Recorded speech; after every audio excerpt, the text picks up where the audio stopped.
dan musuh-musuhmu dan musuh-musuh agama.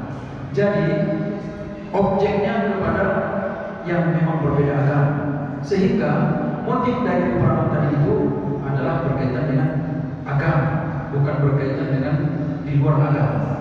Maka kalau dari situ konteksnya, misalnya untuk Indonesia, belum layak doa meminta pemimpin mati di Indonesia ini, meskipun terlihat mungkin yang terlihat sebagian orang melihatnya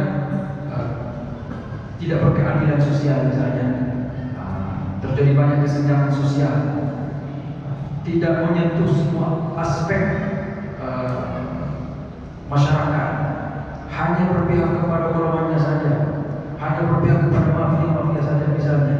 Tetapi untuk konteks Indonesia, pemimpin kita masih kategori muslim, sehingga kalaupun kita mau kasar-kasarkan, ini peperangan antara pemerintah dan rakyat, karena pemerintah ini hanya memikirkan menguras kekayaan untuk dirinya dan tidak peduli kepada rakyatnya. Ada lagi belakangan ini yang membahas itu di Suara Rakyat di Metro TV kan, bahwa 40 triliun dibagikan kepada rakyat untuk memilih pemimpin, 40 triliun dengan 204 masyarakat yang memang layak pilih, orang per orangnya dapat 300 ribu lah dari 40 triliun itu kita dapatkan untuk memilih pemimpin, 300 ribu, dan itu dibagi 5 tahun, akhirnya dapat 1 minggu kalau masalah 60 ribu. Satu bulan apa 60 ribu bagi apa? 300 ribu bagi 12 bulan, berarti 60 kan? 6 kali 2, 12, 61. Berapa per bulannya? 300 ribu satu orang bagi 12 bulan. Kira-kira per bulan berapa? Dan per hari berapa? Kan sedikit itu. 40 triliun itu saja yang dikasih. Selebihnya apa? Selebihnya 271 triliun misalnya, atau ratusan triliun, enggak lagi ke rakyat.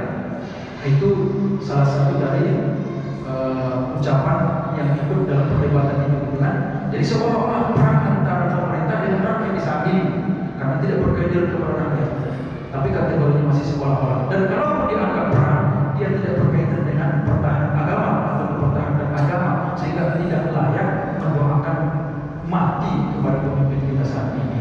Bukan berarti saya membela kebijakan-kebijakan yang tidak berkeadilan, ya. Nah, justru kalau memang berjuang untuk Indonesia ini bukan dengan cara mendoakan mati, itu menurut saya pemicu malahan mendoakan mati.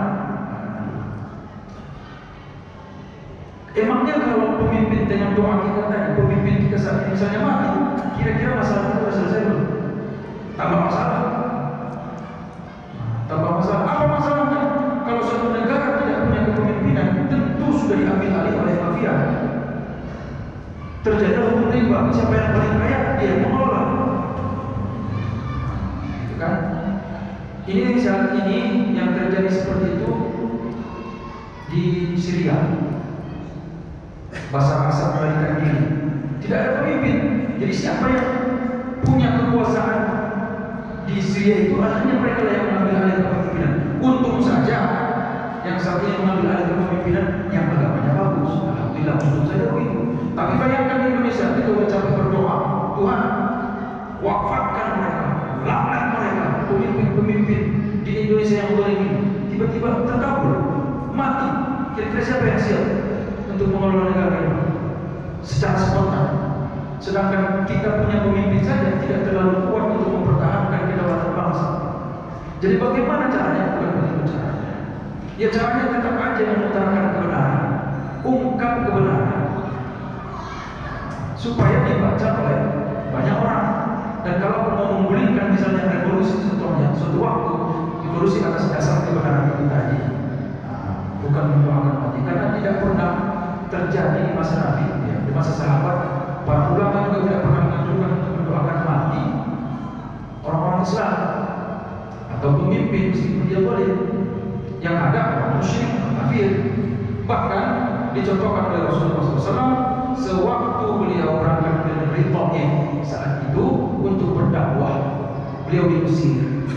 Malaikat geram, ya Rasul, sewaktu itu Nabi Iqamah manazil, beliau istirahat sebentar, malaikat datang. Orang-orang Melayu sudah keterlaluan.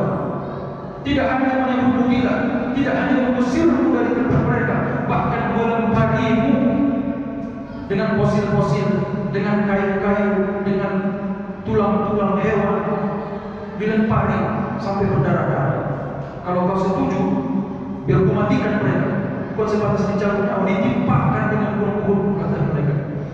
Tapi Nabi tidak ada unsur dendam di situ. Masih percaya, tak usah. Mereka hanya tidak tahu kebenaran itu. Suatu waktu mereka pasti tahu. Dan akhirnya sekarang, Taif itu mayoritas Muslim, bahkan negara mereka itu sangat indah, diwujud oleh setiap Muslim yang beragam umrah ke sana, berharap untuk ke negeri Taif. Jadi doa-doa seperti itu justru lebih bagus kita utarakan dibandingkan doa untuk mati. Tuhan, matikan untuk enggak. Tuhan, kalau memang tertutup hatinya bukakan. Kalau memang udah enggak layak dia turunkan. Biar dia bisa lebih bagus. Begitu kalau jawaban saya, Pak. Itu Pak, kita doakan Indonesia ini kan masih terus-menerus ini, Pak. Masih terus-menerus berputar permainan politiknya. Naik nanti belum sesuai ekspektasi kita. Misalnya pengganti yang sekarang yang mungkin menganggap kita anggap tak bagus, naik nanti yang akan datang belum tentu sesuai ekspektasi kita. Maka kekuatan kita selalu orang yang beriman, selalu orang yang Muslim, sandarkan sama Allah, sandarkan sama Allah dan berdoa kepada layakkan memimpinkan. Maka ada satu doa, Rabbana la taj'al dunya akbar hammina wa la mablagha ilmina. Ya Allah, jangan jadikan dunia ini sebagai orientasi ilmu kami, wa la akbar hammina, sebagai tujuan keinginan kami yang paling besar. Jangan jadikan dunia ini. Wa la tusallit alaina bi dhunubina man la yarhamuna wa la yakhafu. Jangan jadikan pemimpin kami orang-orang yang tidak takut kepada dan orang-orang yang tidak peduli kepada kami hanya karena faktor dosa kami.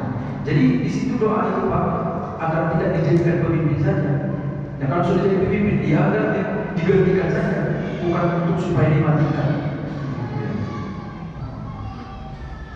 Perlu ditanyakan, mungkin saya tak kenal sama yang bersangkutan, perlu ditanyakan apa motif beliau mendoakan seseorang mati, gitu kan?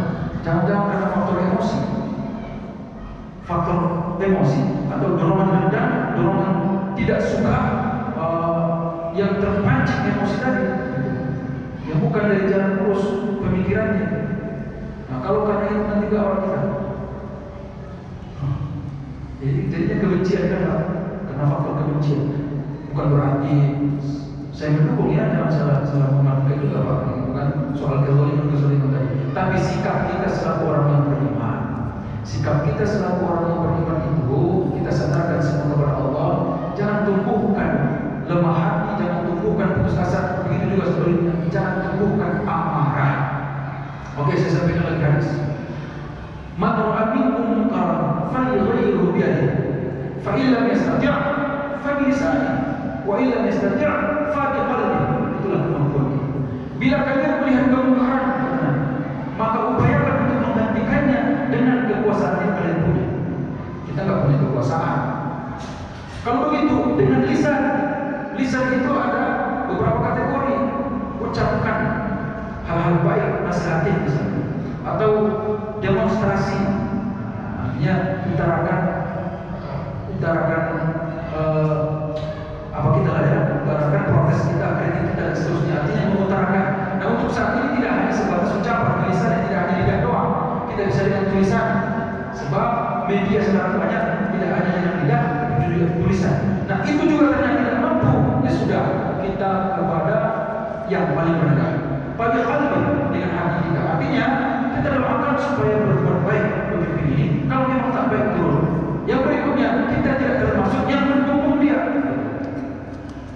Tidak termasuk yang mendukung dia, mendukung kebijakannya.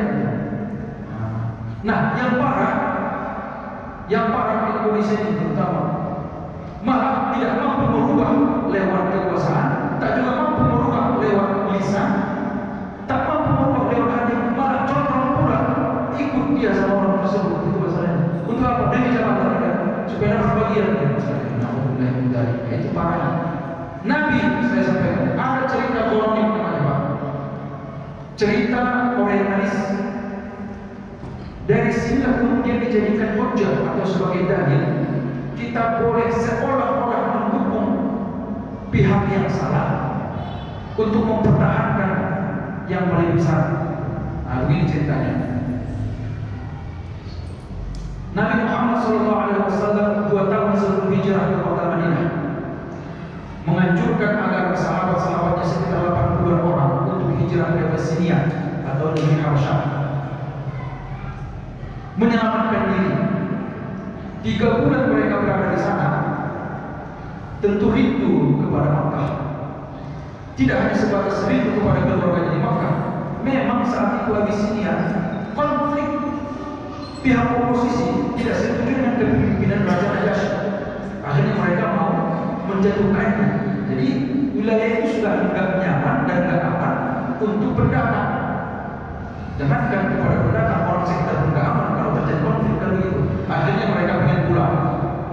Tetapi saat itu Nabi dilema, kalau sahabat nanti pulang, malah lebih parah yang mereka rasakan di Makkah ketimbang di sana.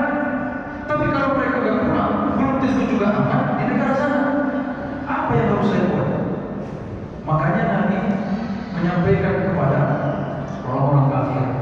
Apa yang beliau sampaikan? Seolah-olah Nabi itu mendukung pujaan-pujaan orang kafir. Lata Uzamah. Itu nanti ditemukan cerita ini di surah An-Najm. Seolah-olah Nabi itu